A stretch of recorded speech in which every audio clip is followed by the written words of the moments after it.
Les Alpes n'ont jamais constitué, pour ceux qui les habitent, une frontière.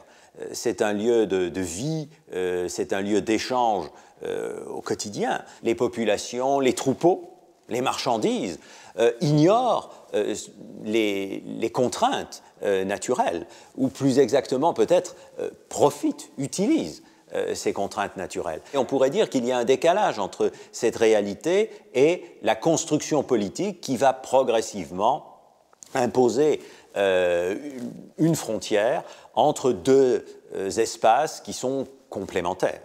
Alors, longtemps, l'histoire du contrôle des Alpes, c'est l'histoire du contrôle des passages. Les sommets, on ne s'y intéresse pas, on s'en détourne. La montagne fait peur, la haute montagne fait peur. C'est seulement dans la seconde moitié du XVIIIe siècle que naît au fond le tourisme moderne, cette curiosité pour les sommets. Les sommets sont ignorés, oubliés, donc ce qui intéresse, ce sont les cols, ce sont les vallées. Et toute l'histoire des Alpes, c'est l'histoire du contrôle de ces passages naturels, de l'aménagement de ces passages naturels dans les perspectives des États.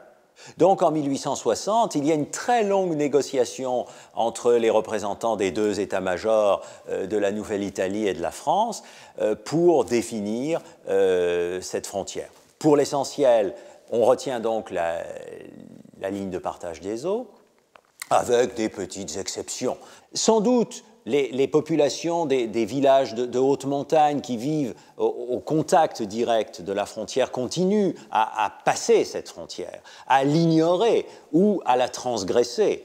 Mais pour les populations de manière plus large qui vivent dans la région, la frontière est une réalité tangible à ce moment-là. Je crois qu'on a du mal aujourd'hui, où nous construisons l'Europe, à imaginer que les frontières ont été acceptées, au fond, par les populations. Elles ont été un élément de leur perception de l'espace, au moins pendant un siècle et demi, la frontière comme ligne que l'on ne transgresse pas.